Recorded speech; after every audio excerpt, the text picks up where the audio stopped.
뭐 다니엘서도 그렇고 계시록도 그렇고 이게 뭐 한도 끝도 없는 것 같아요. 예언 어떤 한 부분에 대해서 또 뭐 이렇게 해석하고 저렇게 해석하고 또 이런 견해도 있고 저런 견해도 있고 다 이렇게 하다 보면은 사실 뭐 몇 시간 걸리는 그런 긴 거기 때문에 우리 지금 종말론이라고 하는 어떤 그 전체 그 타임라인에서 지금 살펴보다가 다니엘 그리고 계시록에 미래에 되어질 이야기들 그런 것들이 있기 때문에 종말의 관점에서는 어떻게 되는지 그 부분에만 좀 집중을 하고 있어요. 계시록도 계시록 강의 시간이 아니니까 그냥 전체적으로 우리가 흘러가는 그 흐름 정도로만 해서 오늘 계시록 좀 마무리하도록 하겠습니다. 자, 앞에 부분은 이제 한 거고요.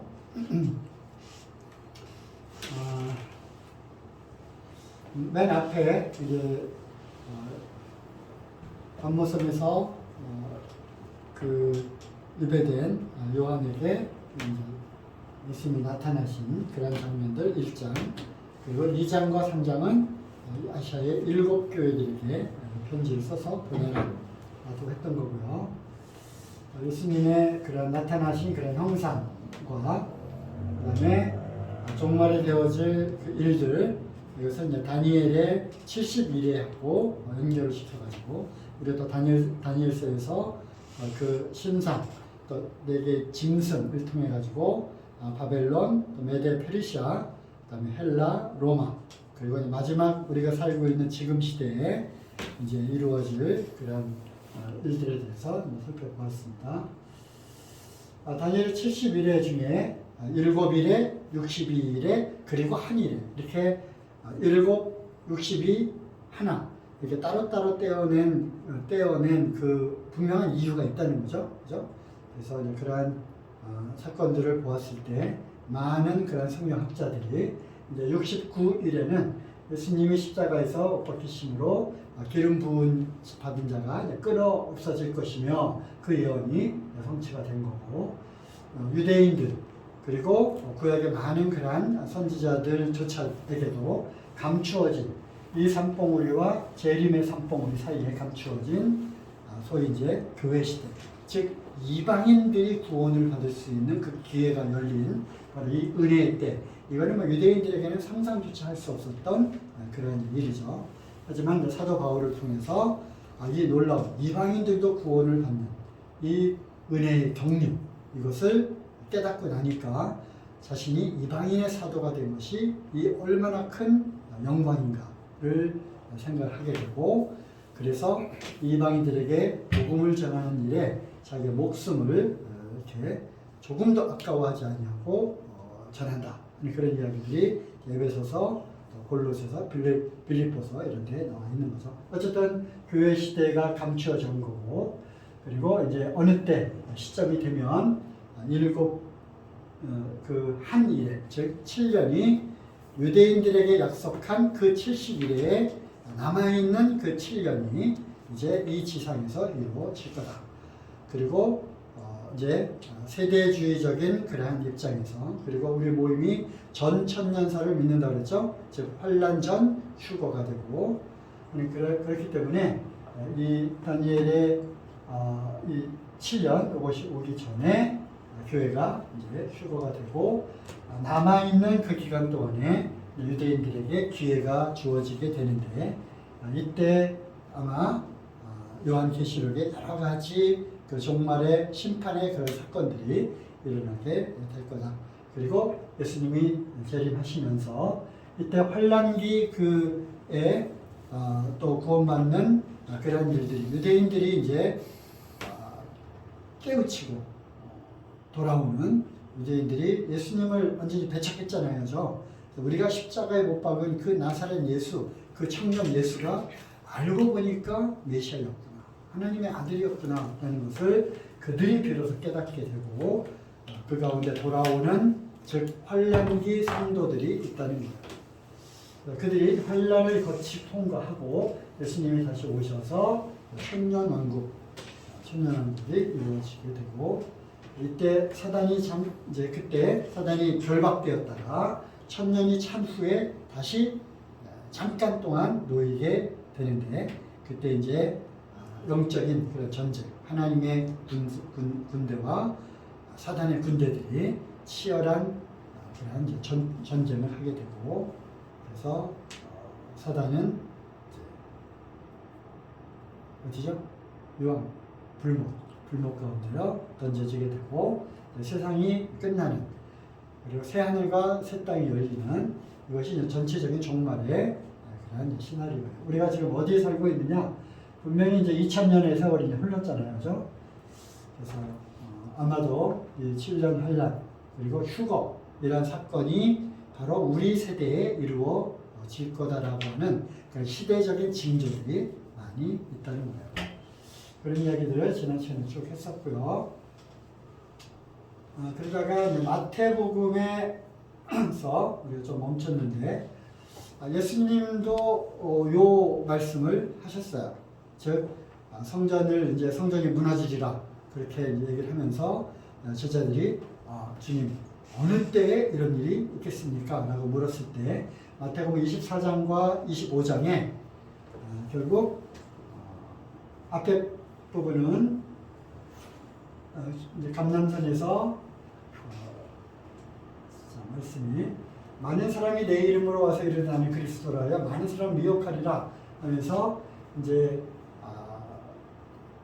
그 어떤 환란의 때 어떤 일이 일어나겠느냐, 주님의 다시 오심, 다시 임하는 그때 어떤 일이 있겠느냐라고 하는 것을 예수님이 쭉 말씀하시는데 난리와 6절에 난리와 난리 소문이 있고 전쟁이 있고 기근이 있고 또 많은 사람들이 또 이제 그리스도인들을 핍박하는 그런 일들이 있을 거고요.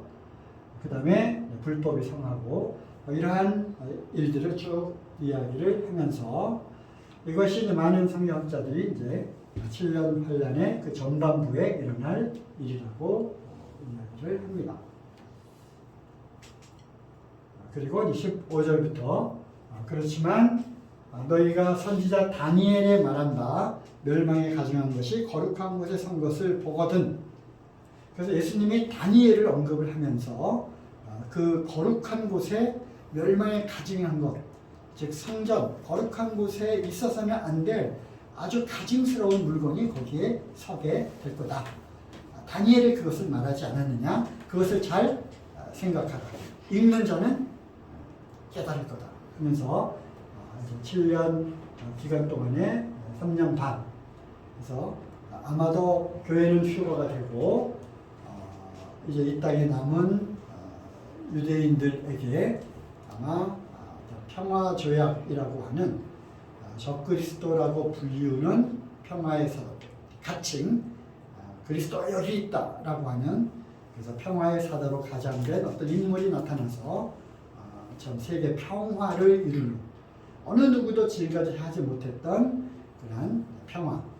지금도 막 전쟁이 일어나고 있잖아요. 러시아, 우크라이나, 중동의 시리아 내전들, 그리고 궁극적으로는 이제 이스라엘과 아랍권들, 이 오랜 그러한 분쟁을 해결하는 뭔가 어떤 방법을 갖고 짜잔 하고 나타날 거예요. 우리가 이제 듣기로는 이 사람이 이제 적그리스도라고. 그리고 이제 3년 반 후에 아마도 그 어떤 조약, 평화로운 그러한 것들을 깨는, 물론 유대인들의 입장에서 그런 거죠. 유대인들이 평화로운 것은 바로 성전 제사를 회복하는 것이 2000년 동안에 그들이 열망했던 것인데, 왜? 성전이 다 파괴됐잖아. 그죠? 로마 그 장군, 디도 장군에 의해서 다 성전이 파괴되고 지금은 한쪽 벽만 지금 남아있는 거야. 그래서 유대인들은 2000년이 넘도록 그 성전을 다시 짓기를 원하는 거야. 다른 모든 성전 기물들, 즉 출애굽기를 했을 때 성막을 지으라 하고 성막에 여러 가지 그러한 도구들을 모세에게 알려주셨잖아. 그래서 그 방법대로 들어가는 그러한 여러 가지 것들을, 우리가 다음 주제가 성막이다. 성막 여러 가지 재료들을 이제 만들었는데 그러한 성막의 여러 가지 그 기구들이 다시 성전으로 솔로몬의 이제 성전이 만들어지면서 기물들이 옮겨지고 정말로 그 화려한 성전이 만들어졌는데 그것이 이제 회파되고 무너진 거죠. 이제 그들이 제사를 드릴 것이 없는 지금 유대인들은 제사를 못 지내. 6월절을 지키라고 했잖아. 어? 유대인들에게서는 그걸 못 하는 거야. 무교절, 초실절 뭐 이렇게 성전이 있어야 여러 가지 그러한 제물을 드리고 희생 제물을 드리고 양과 염소, 소를 막 피를 태가지고 제단에다 바치고 해야 되는데 그런 장소가 없는 거야. 성전이 없으니까. 그래서 유대인들은 성전을 끝으로 열망을 했는데 그 솔로몬 성전이 있었던 자리에 뭐가 있다고? 이슬람 사원이 있다고 그러잖아. 그래서 아마 이 문제를 해결할 어떤 빅브라더가 나타나게 될 것 같아요. 하지만 그 조약이 이제 다니엘이 그래서 말하지 않았느냐. 멸망에 가져간 것이 거룩한 곳에 선 것을 보거든. 아마 성전을 중심으로 한 뭔가 있어서는 안 될 일들이 일어날 거예요. 그럴 것 같아요. 그때 유대인들이 뭐라고 생각하는 거야? 속았다. 속았다. 성경 예언과 성경 말씀들이 이게 맞는 거구나. 그러면 우리는 뭐지? 하고 그들이 비로소 깨닫게 되고 도망가라 했으니까 이제 도망을 가게 됩니다. 나머지 한때, 두때, 반때, 3년 반을 이제 유대인들이 핍박을 받으면서 도망가는. 그리고 이제 요 기간 동안에 아마도 요한계시록과 또 연결이 되어서 여러 그 사건들. 뭐죠? 맨 처음에 7인, 또 7 나팔, 7 대적. 그죠? 잊어버리면 안 돼.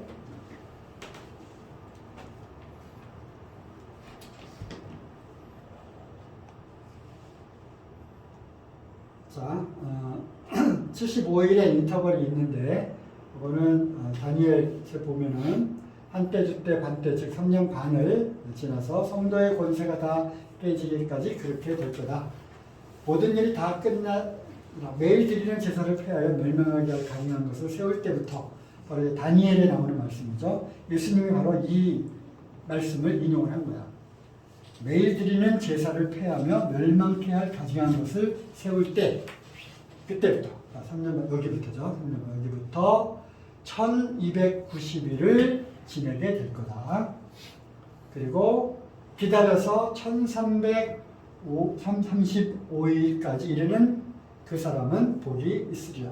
이때까지 견디는 사람은 복이 있을 거다. 인내라고 하는 또 말씀을 주시는 거죠.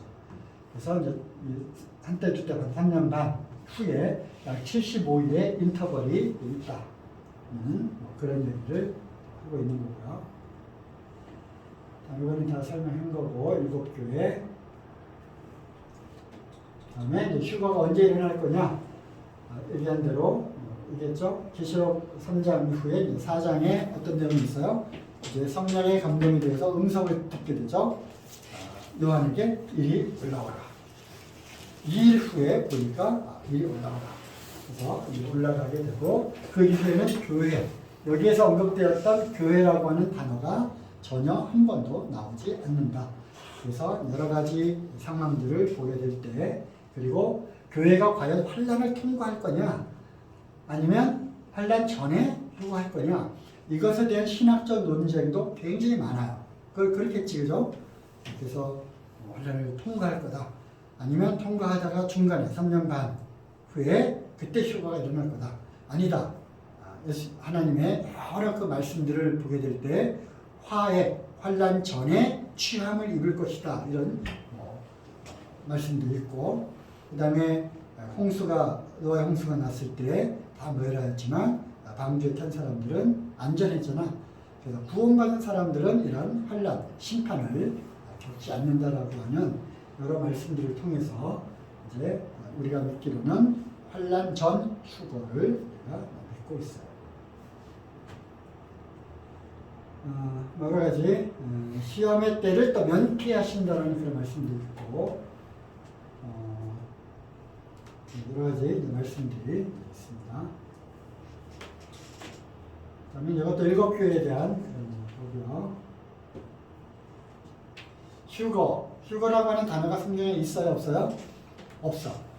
휴거라는 단어는 없어요.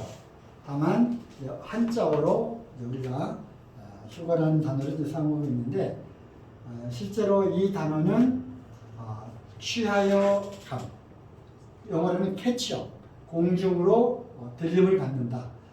예를 들면 데살로니가 전서 4장 16절 17절 주께서 호령과 천사장의 소리와 하나님 나팔로 친히 하늘로부터 강림하시리니 예수님이 다시 오신다는 거야. 그죠? 호령 여봐라 우리 그 뭐지? 아메마사 칠도야 이런 것처럼 큰 호령과 천사장의 소리 하나님의 나팔 소리 빰빠밤 나팔절이라고 하는 절기가 있잖아. 그죠? 나팔 뜨고 부고 나팔 불면 나팔절. 그래서 유대인의 그 일곱 절기 우리가 레위기 수요집회 때 레위기 일곱 절기에 대해서도 우리가 나중에 배울 텐데 나팔절 아마도 나팔절의 그 절기에 휴거가 일어나지 않을까라고 하는 생각을 또 해서 많은 사람들이 유대력을 가지고 지금 절기가 언제냐 금년도 나팔절은 언제냐 10월 며칠에서 며칠입니다. 2024년 나팔절은 언제냐 그걸 갖고 진짜로 경건한 모습으로 나팔이 불기를 기다리는 그런 분들도 있어요. 물론 사이비 집단에서도 하지만 아주 경건하고 신실한 그리스도인들도 그런 사람들이 많이 있어요. 그러니까 태도와 자세가 틀린 거잖아. 그죠? 금년도 혹시 나팔절 10월경에 나팔절인데 그때 혹시 이 일이 일어나지 않을까 하고 이제 준비하고 조심하는 거죠. 이제 태도가 다른 거예요. 어쨌든 나팔소리로 친히 직접 하늘로부터 강림하시리니 그리스도 안에서 죽은 자들이 먼저 일어나고 이건 누구야? 먼저 소천한 분들 무덤에서 일어나는 거지. 그죠? 그래서 먼저 간 그 영혼과 무덤에서 일어난 하늘에 속한 하늘에 살기에 적합한 뭐 그런 거죠. 그러한 영적인 몸으로 이제 영혼이 결합되어서 하늘나라에 올라가고 그 후에 우리 살아남은 자들로 그들과 함께 구름 속으로 끌어올려 이것이 영어로 수동태죠. catch, cut, 그죠? cut up 끌어올려진다는 거. 그래서 캐치업 이거를 한자어로 휴거라고 그냥 우리가 사용을 하는 거야. 성경에는 휴거라는 단어는 없어요. 공중으로 끌어올려진다는 거죠. 공중에서 주님을 영접해가지고 항상 이제 주님과 함께 있는 것이 휴거인 거예요. 휴거를 알아죠? 그죠?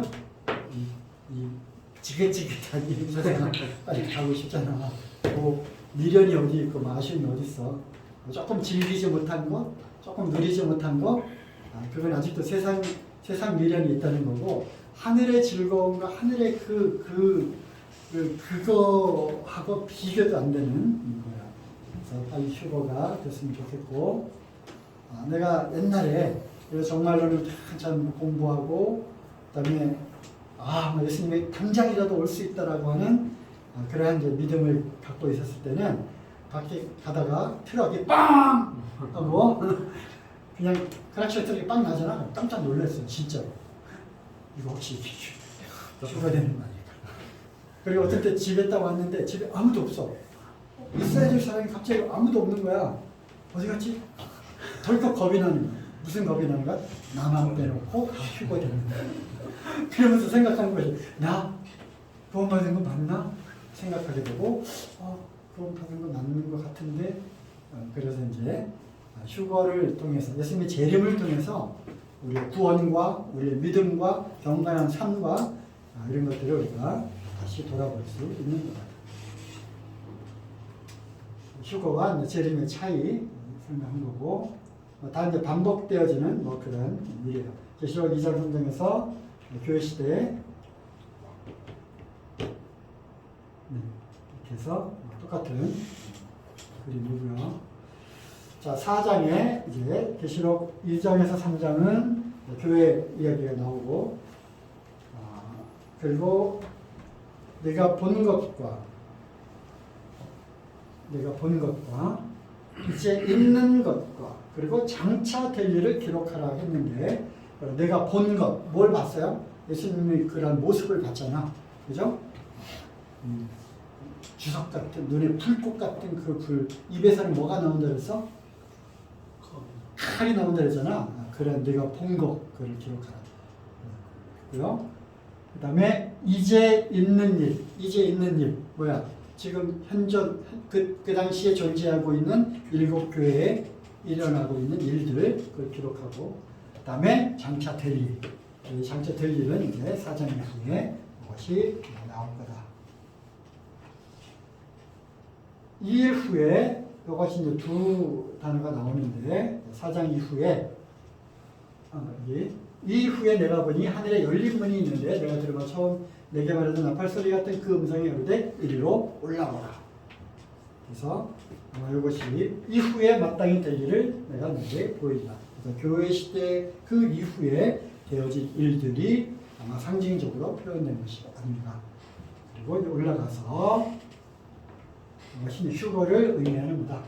올라갔더니 보좌가 있고 보좌에 앉으신 이의 그러한 아주 놀라운 그러한 모습과 그 주변에 둘러싸고 있는 24 장로들과 네 짐승, 수정같이 밝은 그러한 유리바다 이런 것들을 보게 됩니다. 그래서 24 장로들 앉아 있고요. 흰옷과 금멸군을 썼고 자, 네 생물들이 이렇게 있는데 네 생물들에는 다 뭐가 있어요? 눈이 가득합니다. 눈. 이 눈이 뭐야? 바로 모든 것을 살펴보시는 하나님의 눈인 거지. 그렇죠? 하나님의 눈이 지금도 계속 살펴보고 있는 거예요. 그래서 그 첫 번째 생물은 이제 사자고 날개가 있는 사자. 또 날개에 눈이 가득하다. 사자.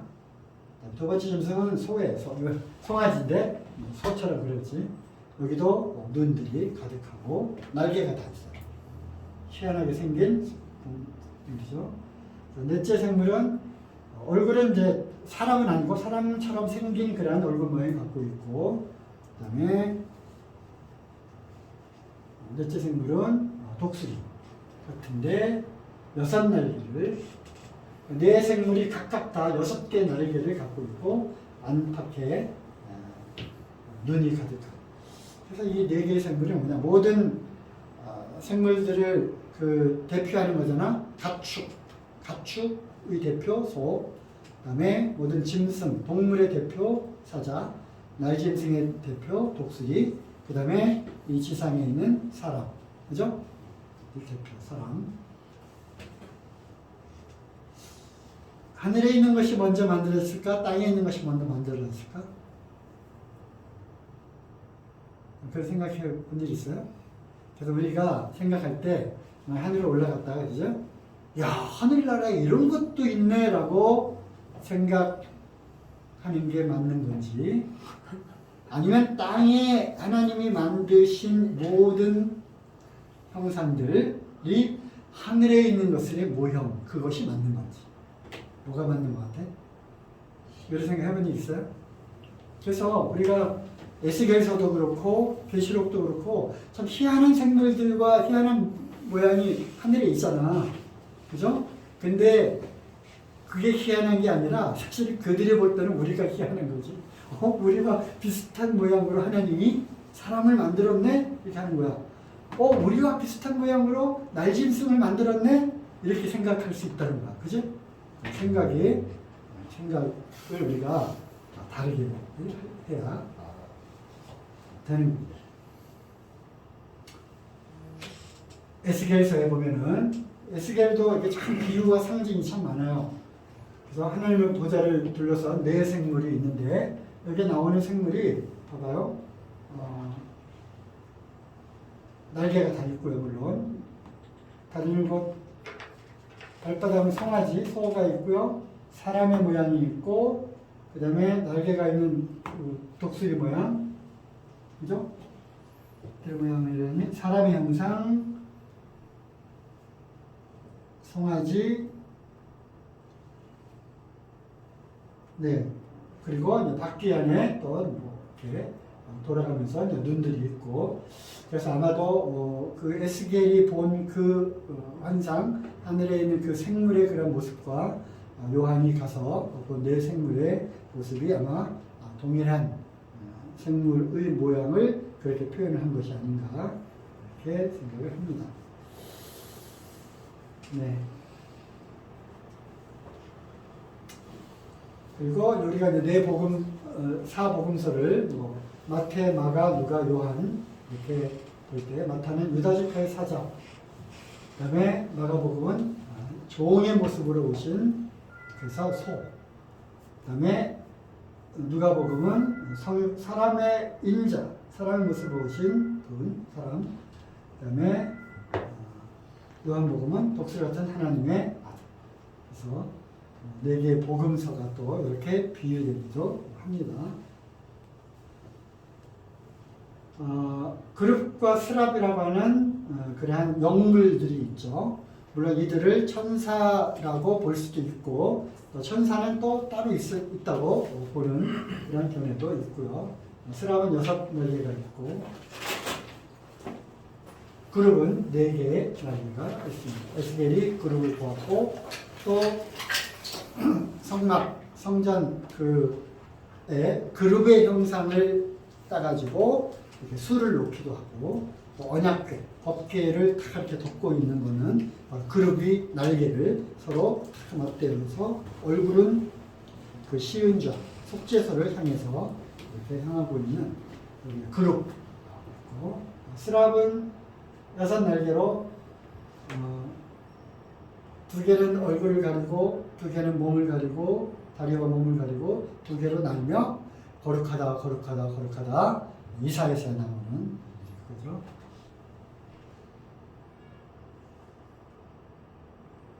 자, 계시록 4장 8절에서 이제 요한이 올라가서 보여주는 모습들이죠.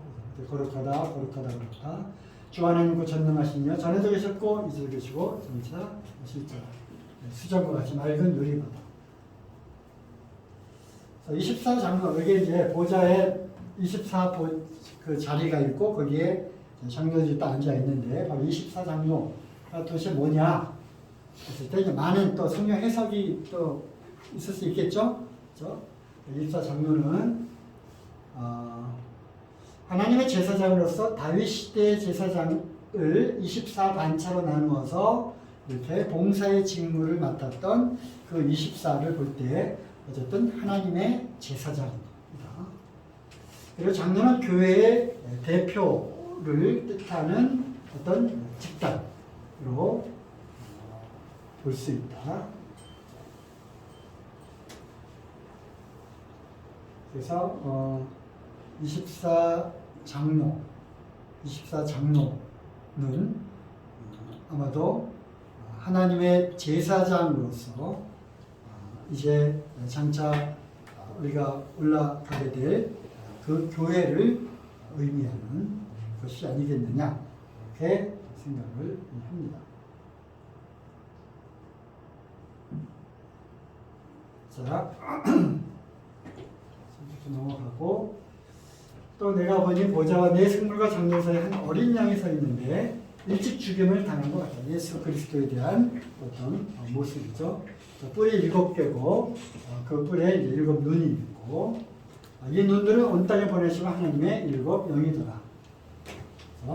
그리고 이 세가랴서에는 이 7은 온 세상에 두루다니는 여호와의 눈입니다.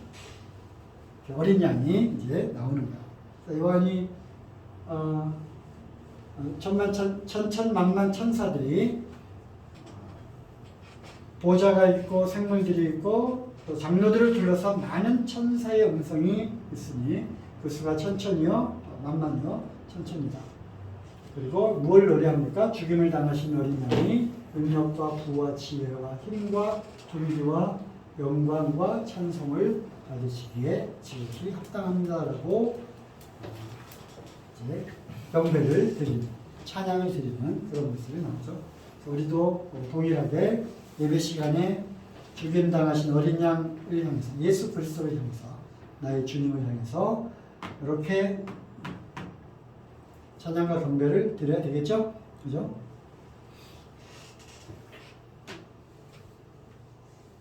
자, 반복되는 건 이제 빼고요.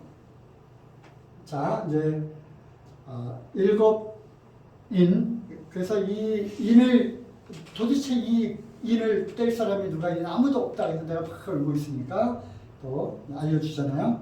이 인을 떼기에 합당한 분이 있다. 그래서 일찍 죽임을 당하신 어린 양 같은 그분이 나와서 일곱 인을 이제 뗄 수 있게 되었습니다. 그래서 일곱 인을 하나씩 하나씩 떼어 나가면서 마지막 일곱 인을 뗄 때 다시 일곱 나팔이 열리게 되고 마지막 나팔을 불 때 또 다시 일곱 대접이 열리게 됩니다. 이거를 이제 오늘 쭉 한번 살펴보도록 할 거고요. 이제 뭐 계시록을 해석할 때 어떻게 해석할 거냐? 일단은 문자적으로 문자 그대로 해석함을 원칙으로 한다. 그리고 그 구절 그 단어에만 빠지지 말고 전체 흘러가는 어떤 거는 다 서신서잖아, 편지잖아. 편지를 쭉 읽어갈 때 그 전후 좌우의 전체 문맥을 살펴야 되고 이해가 되지 않을 때는 다른 곳에 서로 짝이 없는 것이 없다고 말씀하고 있으니까 다른 곳에 분명히 그와 관련된 짝이 되는 말씀이 분명히 있어요. 그런 걸 또 참고하면 되겠고요. 자, 이렇게 보면은 일곱 인, 일곱 나팔, 일곱 대접, 흰말, 붉은말, 검은말, 청황색말, 그 다음에 다섯 번째 인을 떼니까 순교자들의 영혼의 절규, 그 다음에 큰 지진, 그리고 하늘이 한 반시쯤 고요하더니 이제 나팔이 불어지기 시작하고 첫 번째 나팔, 희석된 누박과 불, 바다의 3분의 1이 피가 되고 강의 3분의 1이 쑥이 되고 해와 달 3분의 1이 어두워지고 땅에서 나온 황충이 5개월 동안 사람들을 괴롭히고 인류 3분의 1이 죽임을 당하는 끔찍한 일이 일어나게 되죠. 그 지진이 일어나게 되면서 일곱 나팔이 마치게 되고 그 다음에 대접이 열리게 됩니다. 짐승의 표를 받은 사람들과 그 후 우상 숭배들에게 독한 종기가 나고 바다가 죽은 자들의 피같이 되어 모든 바다 생물이 죽고요. 강과 물 그늘이 피가 되고 해가 불로 사람들을 태워 죽이고 흑암과 고통이 짐승의 날에 임하고 유브라데강이 마르고 동방에서 왕들이 오게 되면서 2만만의 대군이 오게 됩니다. 그리고 이제 이들이 인류 최후의 전쟁으로 예비가 된 군인들이죠. 큰 지진이 나게 되죠. 6장, 8, 9장, 16장이니까 중간중간에 삽입된 장들이 있게 되는데 거기다가 좀 보도록 하죠. 자, 흰말, 붉은말, 검은말, 청황색말이 무엇을 의미하는지 그래서 스가랴서에도 이 말에 대한 비유가 나오는데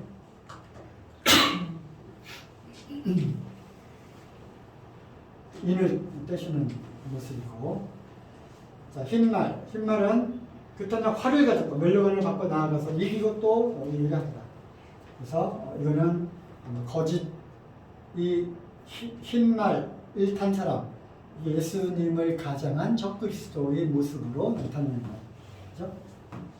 그래서 아마도 예수님을 가장한 평화의 사도로 등장할 어떤 메시아, 자칭 메시아, 적그리스도를 의미하는 것이 아닌가라고 많은 사람들이 그렇게 분별을 하고 있습니다.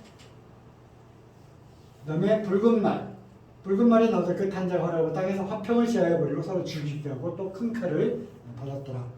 그래서 칼, 뭘 의미하는 거죠? 전쟁을 의미하는 거죠. 전쟁이 이제 의미하게 됩니다. 검은 말, 셋째 인을 뗄 때 이제 검은 말이 나오는데 그 탄자가 손에 저울을 가졌더라. 그리고 한 데나리온의 밀 한 대요, 한 데나리온의 벌 섭대로다. 또 감람나무 포도주는 해치지 말라. 그래서 아마 한 데나리온은 노동자 하루의 품살이야. 한 데나리온. 하루 온종일 일해도 밀 한 대, 대박. 그리고 이만큼 정도의 식량밖에는 사지 못하는 정도로 그렇게 해서 아마 세계 경제도 식량을 통제하는 그런 굉장히 이제 기근, 굶주리게 되는 그런 일들이 일어나게 될 거고요. 그 다음에 청황생말. 내가 보니 청황생말이 나는데 그 탄재 이름은 사망. 음문이 그 뒤를 따르더라. 그들이 땅 4분의 1의 권세를 얻어 검과 흉령과 사망과 땅의 짐승들로서 죽이더라. 그래서 이 청황색 말은 죽음이에요. 죽음. 그죠? 그래서 무슨 색? 흰색. 또 붉은색. 또 검정색. 청황색. 잘했어. 이것들은 다 이제 심판에 대한 그리고 이 세상이 큰 고통을 받게 되는 그러한 사건들이 일어나게 됩니다.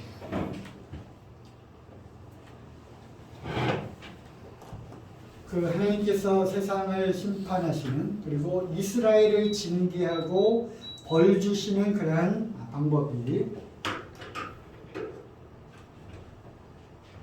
이거야. 네 가지 중요한 법.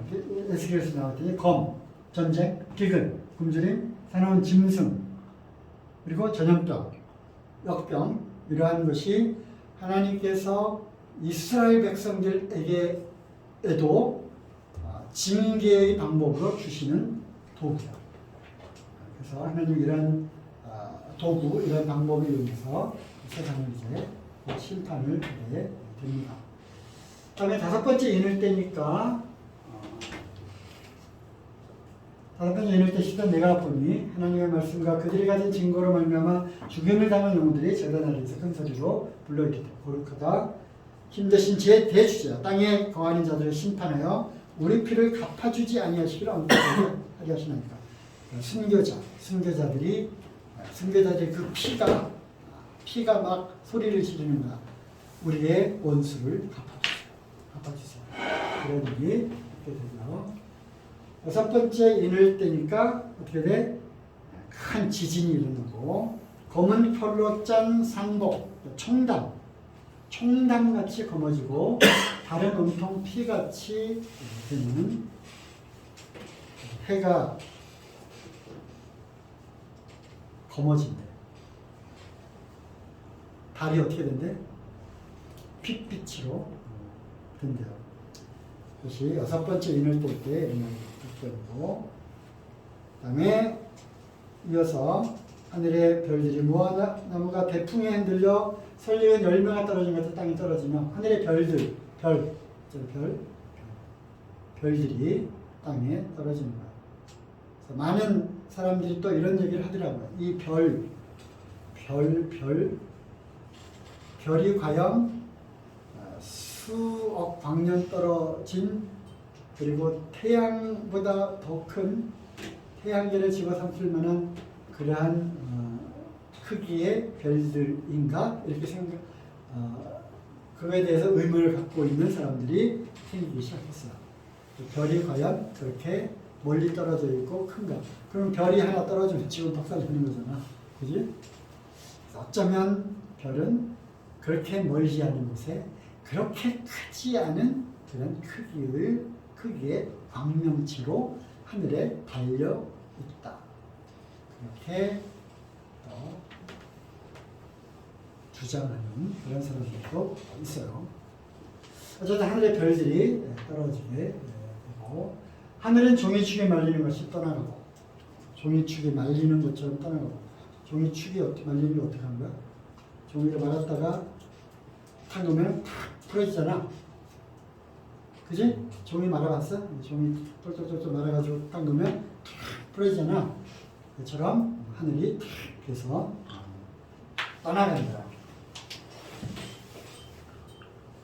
그리고 이어서 이제 일곱 나팔이 불게 되는데 거기에 하늘이 단시점 고요하게 되면서 계시록 7장이 나오게 되는데 14만 4천의 이야기가 나옵니다.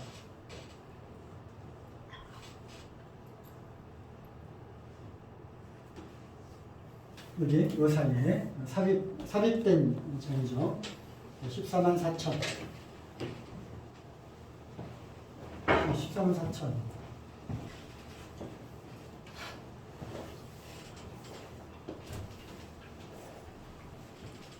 자, 이때 갖고 나오면 되고요. 자, 그 다음에 땅 내 모퉁이에 천사가 서가지고 바람을 붙잡고 있어라. 땅에 불지 못하게 하라. 하면 또 천사들이 명을 받아서 지구 네 모퉁이를 딱 잡고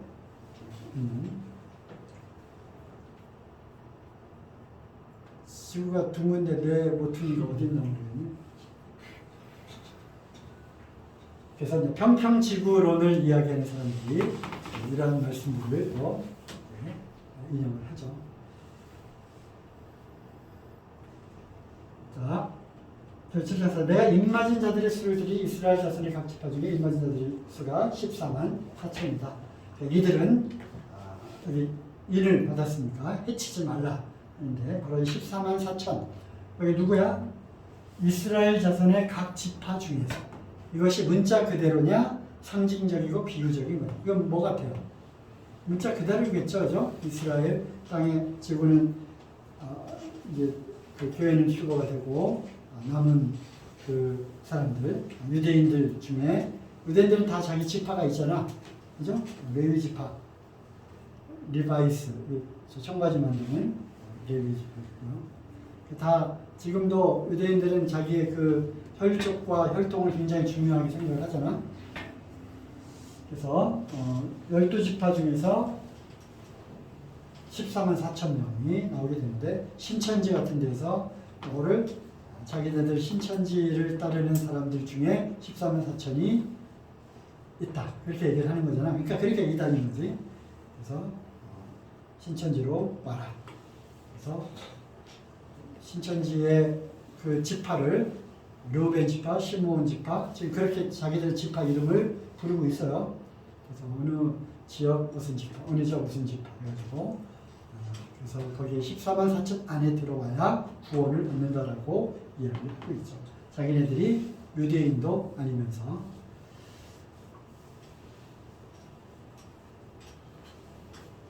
네. 자, 그 다음에 이제 땅에서 황충이 나오는데,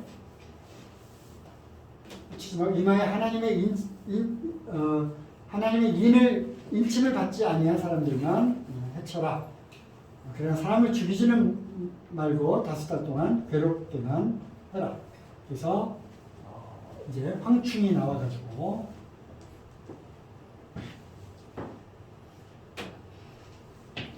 다섯 달 동안 괴롭힘을 받게 되는, 하지만 이마에 인을 받은 14만 4천에게는 해치지 말라, 이런 말씀을 합니다. 황충. 왜 황충?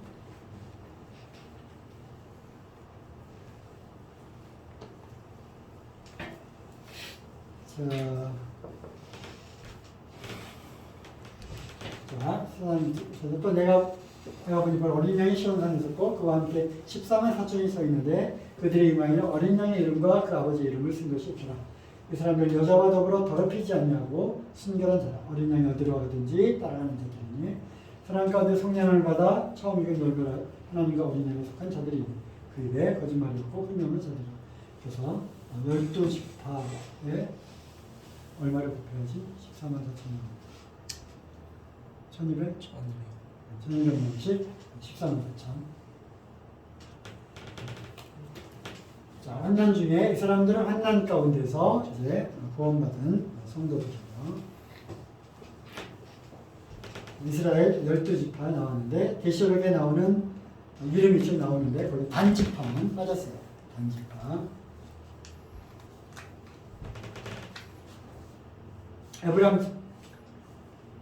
단지파와 에브라임 지파가 빠졌네. 네. 단지파와 에브라임 지파가 빠졌대요. 그래서 14만 4천이 과연 무엇을 의미하는가? 분명히 휴가가 되고 환난 가운데에서 이제 14만 4천이 나오는 거거든요. 그러니까 24장로와 14만 4천은 분명히 다른 일이다. 이들은 환난 중에 믿음으로 견디며 복음을 개인 14만 4천 명, 또 환난 중에 믿음으로 순교한 이방인들의 큰 무리가 이제 나오는 그러한 놀라운 장면이 펼쳐지게 되는 거죠. 그래서 이 사람들을 우리가 환난기 성도라고 합니다. 이 사람들이 큰 환난에서 나오는 자들인데, 그리고 환난 가운데서 나오는 사람들이라고 말씀을 하고 계시죠. 자, 디저 7장 10절. 이는 큰 환난에서 나오는 자들인데 어린 양의 피에 그 옷을 씻어 희게 하였느니라. 그리고 그들이 하나님의 보좌 앞에 있고 그 성도를 왕각 하나님을 섬기게 한다. 이런 말씀이 즉 환난에서 나오는 자. 그래서 유대인들 14만 4천 그리고 이방인들 가운데 믿는 그러한 사람들이 큰 무리가 되어서 나오게 환난 가운데서 나오게 된다. 일곱째 인을 딱 뗄 때 이제 하늘이 반 시간쯤 고요하더니 조용한 거예요. 폭풍 전야죠. 일곱 번째 인을 딱 떼면서 다 끝났나 보다 했더니 천사가 형제를 가지고 제대의 불을 닮아 땅이 쏟음에 우레와 번개와 지진이 나더라. 그리고 거기서 이제 일곱 여기에서 이제 지진이 나면서 그다음에 일곱 나팔 소리가 들리게 됩니다. 일곱 심판. 자, 첫 번째. 왜 나팔, 첫 번째 나팔에 피 섞인 우박, 두 번째 불 붙는 큰 산과 바다, 세 번째 나팔을 부니까 횃불같이 타는 큰 별이 떨어지고 강이 쑥이 되고 쑥이라고 하는 단어가 러시아의 체르노빌 알죠? 체르노빌 그 뜻이 쑥이에요. 많은 사람들이 이제 아마 이때 핵전쟁이 일어나게 되고 그래서 핵으로 인해서 모든 그러한 강과 이런 마실 물들이 다 써서 먹지 못하게 되는 이것이 다 실제로 일어나는 일인데 어떻게 어떤 방법으로 이런 것들이 일어나느냐 이거는 우리 지금 살고 있는 이 세상에 그런 것들과 똑같은 거야. 어떤 사람은 아까 그 하늘에서 큰 별이 떨어지더라 해서 이것이 과연 별인가 아니면 인공위성인가 아니면 그 우주로 발사됐다가 돌아오는 미사일인가 요한의 그러한 그 환상과 또 그들이 비유적으로 표현한 것은 하늘에서 큰 별이 떨어지는 것으로 볼 수도 있겠죠, 그죠? 뭐 여러 가지 해석이 있지만 실제로 우리가 갖고 있는 이러한 여러 가지 문명의 이기 도구들 그런 것들하고 전혀 무관하지 않을 거다. 네 번째 나팔분이 1월 성신 어두워지고 다섯 번째 나팔에 뭐죠? 황충 나오고 여섯 번째 나팔에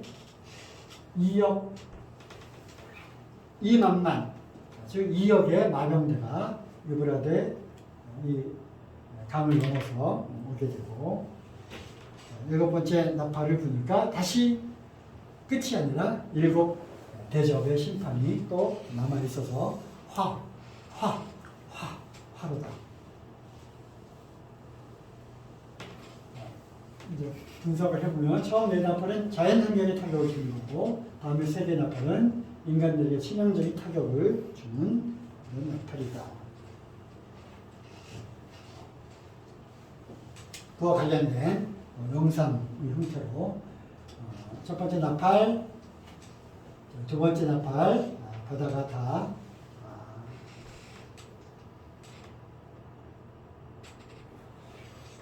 바다의 재앙, 그 다음에 바다 생물이 다 죽고, 그 다음에 강이 피가 되고,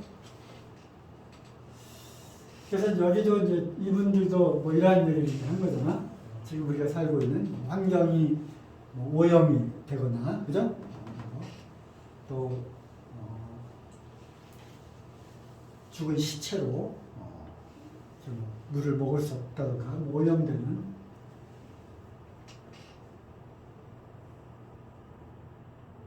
다음에 세 번째 나팔 불같은 큰 별이 하늘에서 떨어지고 강들의 3분의 1과 여러 물샘에 떨어진대요.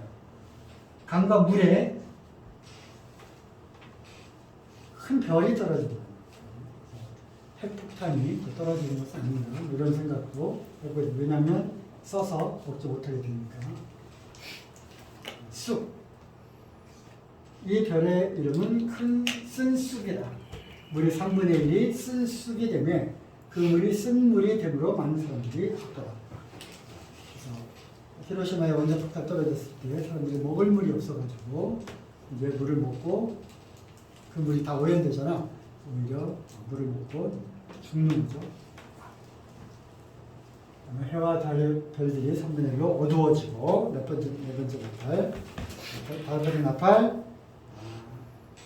하늘에서 땅에 떨어진 큰 별 하나가 있는데 그가 무저갱의 열쇠를 받았다. 하늘에서 큰 별이 떨어집니다. 성경에는 이 별을 또 지금 타락한 천사들의 모습으로 또 보기도 합니다.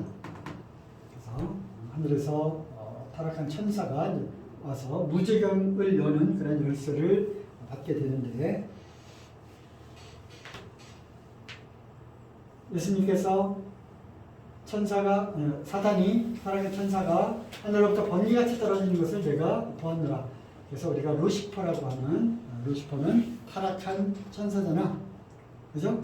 반역을 해서 하늘로부터 떨어지는 그런 타락 천사.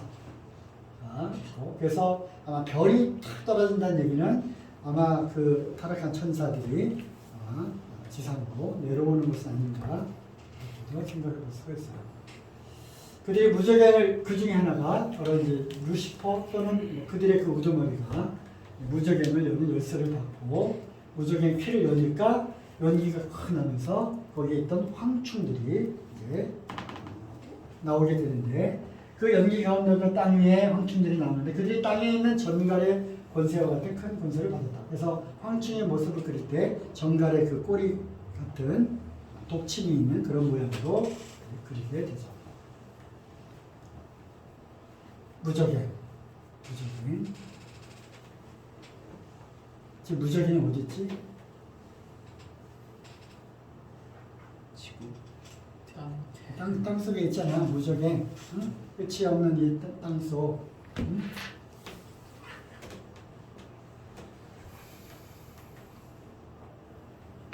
귀신 들린 자에게 예수님 앞에 귀신 들린 자가 나왔어. 내 이름이 무엇이냐? 군대다. 귀신 같은 얘기 얘기하죠. 군대다. 이렇게 했겠지. 응? 귀신 들려가지고 왜 군대냐?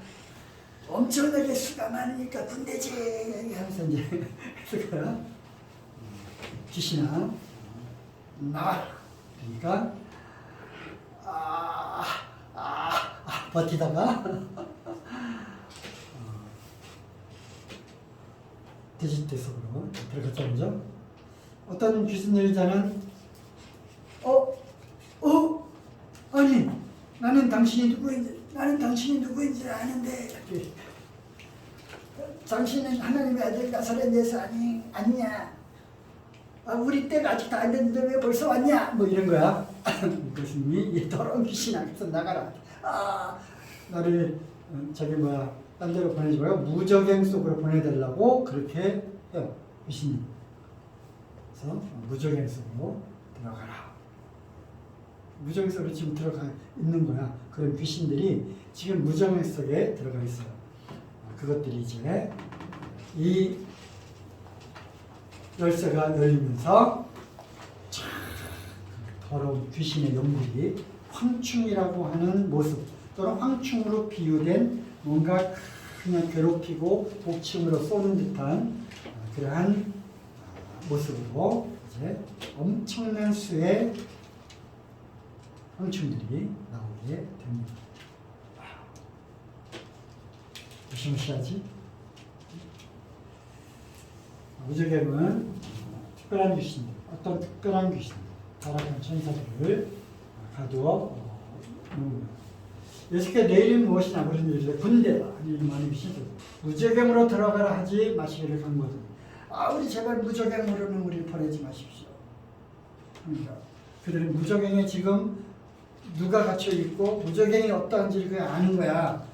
그러니까 그 귀신들이 소리 지르는 거야. 우리 무적행으로 보내지 마요. 무적행 아니고 그러니까 그 돼지떼 돼지떼 보낸 거란 말이야. 무적행은 하나님이 범죄한 천사들을 용서하지 않으려 지옥에 던져 어두운 구덩이, 이게 무적행이죠. 심판 때까지 지키게 하셨다.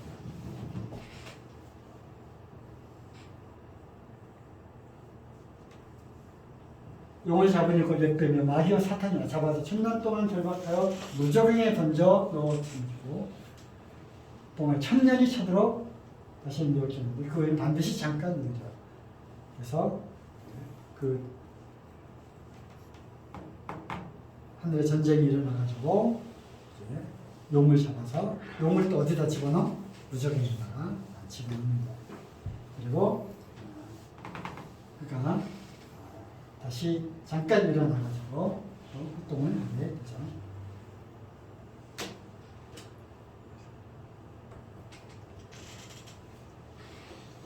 자, 다음에 또 계시니까 못 끝나겠네. 여기까지 하자. 자, 황충들, 양념들이 이제 무적에서 튀어나오게 됩니다. 그들의 그 형상을 이렇게 표시했어. 관을 쓰고 사람의 얼굴과 여자의 머리털을 갖고 날개가 있고 정갈같이 쏘는 살이 있고 아주 철갑을 둘렀고 이 발은 말발굽 같은 그런 형태입니다. 어떤 상징적인 것이 아니라 이거는 실질적인 그러한 실질적인 아주 괴악한 그러한 형상의 모습 그대로 읽고 자, 이 메뚜기 뭐 이건 아니고 황충은 뭐 메뚜기 모양과 이제 뭐 비슷하다고 했는데 여기도 랑령들 그 가운데 뭐냐면 그들에게 왕이 있으니 무적행에 사자라. 히브리어로는 그 이름이 아바돈이요 헬라어로는 그 이름이 아볼론. 들어봤죠? 만화책에 많이 나오지? 애니메이션 영화에 아볼론, 아볼루온, 아바돈. 그 무적행의 그 괴물들의 악령들의 우두머리 왕이 있어요. 아볼로. 다섯 번째 나팔을 부니까 전율의 3분의 1이 죽게 되지만 화가 계속 남아 있다. 유브라데 천사를 놓아주라 해서 내 천사를 놓아주니까 그들이 몇 년, 몇 월, 몇 시 정해진 날짜에 사람의 3분의 1을 죽이기로 준비돼요. 그래서 인류의 3분의 1이 또 요 나팔에 죽게 됩니다.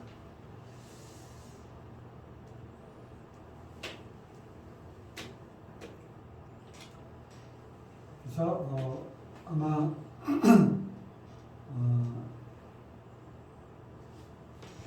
유브라데 강이 말라서 동방에서는 왕들의 길이 예비된다. 또 여섯째 천사가 그 대접, 이번에 이제 나중에 나오는 대접을 쏟으니까 강물이 마르고 동방에서 오는 왕들의 길이 예비되죠. 그래서 동방에서 오는 왕들 2억의 군대를 이끌고 올 만한 나라. 동방에서 오는 2억이 되는 군대를 이끌고 올 수 있는 나라가 지금 어느 나라야? 응? 중국도 있고 인도도 있고 북한도 있고 대한민국도 있고 일본도 있고 그죠? 어쨌든 어떤 나라가 될지 모르겠지만 이 인류 최후의 전쟁을 하나님의 군대와 하려고 이제 2억의 군대들이 모이게 되는 거예요. 시간이 없어서 얘기를 못하겠지만 UFO와 관련돼 가지고 더 재미난 스토리가 있으니까 나중에 또 기회 되면 해줄게요. 2만만 2억이고요. 여섯 번 나팔을 보니까 결단자들 수가 2만만이고 서로 사람의 3분의 1이 죽임을 당하고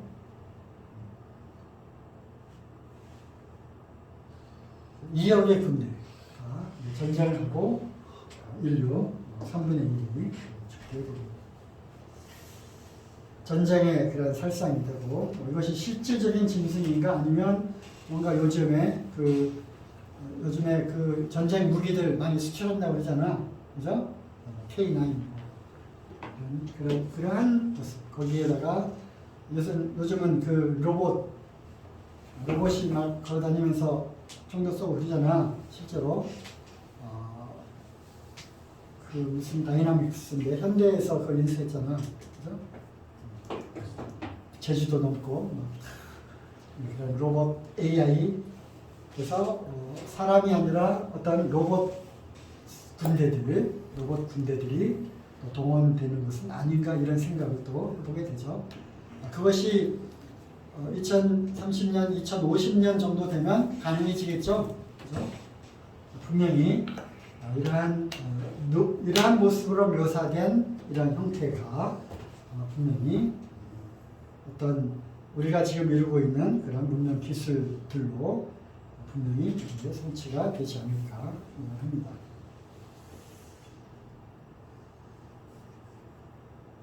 그럼에도 불구하고 살아남은 사람들이 회개하기는커녕 오히려 하나님을 향해서 대적하고 우상을 더 섬기는 그러한 어리석음을 또 겪게 되죠.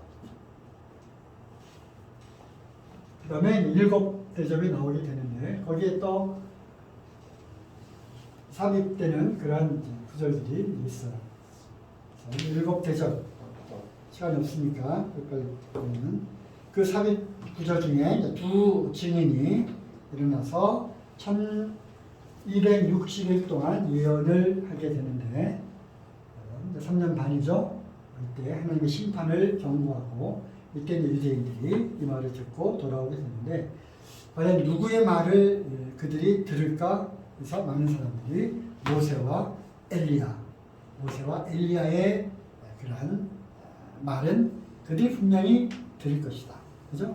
그래서 이 두 증인을 그렇게 보는 사람도 있었어요.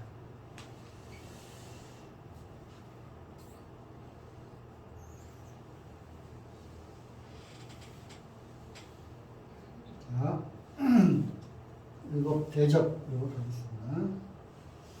두 증인에 대한 이야기 나오고, 그 다음에 또 400절에 이제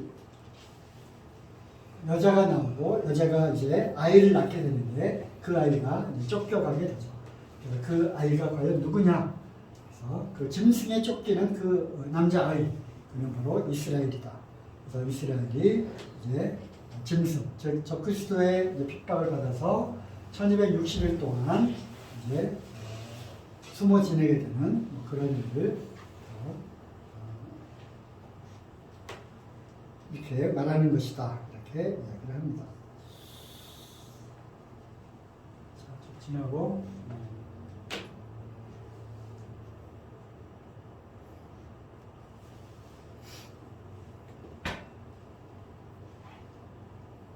자, 짐승이 나오고 요거는 이제 나중에 그 땅에서 나오는 짐승과 바다에서 나오는 짐승 그리고 그 짐승을 탄 음녀 여자 그리고 바벨론에 대한 이야기는 이거는 뭐 한 주제에 단 또 뭐 시간을 많이 할 수밖에 없으니까 그런 부분을 빼고 그다음에 7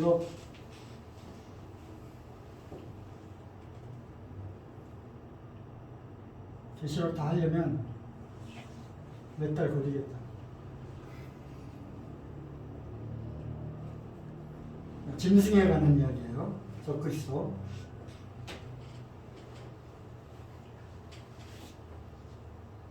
666 짐승의 표 나오고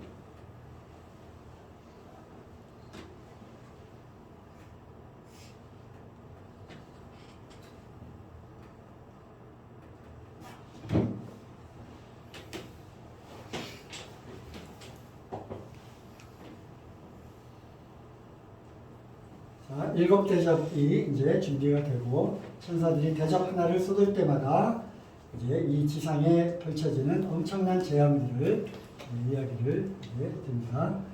독한 전기가 나오고 피다가 그리고 강들이 피해고 태양이 뜨거워져서 이제 사람들이 다 타죽고 그다음에 또 암흑 캄캄한 어두움 여기다가 마르고 그래서 이제 이 만만 군대들이 왕들의 길이 이르게 되고 마지막에 큰 지진이 일어나게 됩니다. 이것이 일곱 대접의 심판입니다. 이제 심판이 끝나고 하늘로부터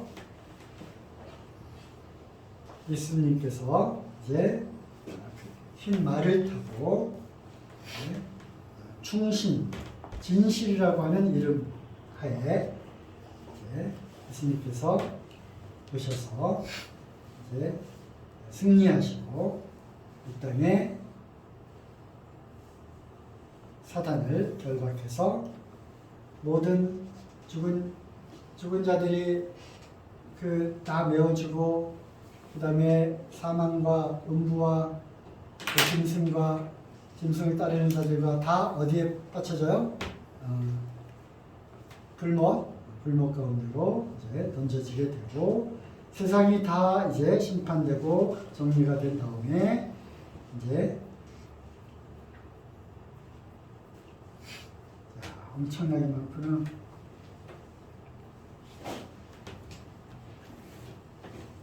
그다음에 예수님이 이제 새 하늘과 새 땅에서 우리 성도님들과 함께 행복한 영원한 삶을 살게 된다.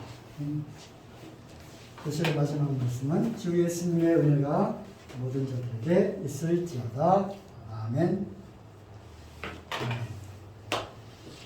자, 이렇게 해서 계시록의 그 하나의 비유 하나를 다 설명하자면 이제 시간도 많이 걸리고 이것에 대한 여러 가지 해박한 다른 해석 그리고 지금 시대의 여러 가지 상황들과 또 여기 좀 맞물려서 이해 가능한 법위에서 그 설명을 이제 해야 되는데 종말론적인 관점에서 전체 흘러가는 그런 예언적인 스토리 중심으로 하다 보니까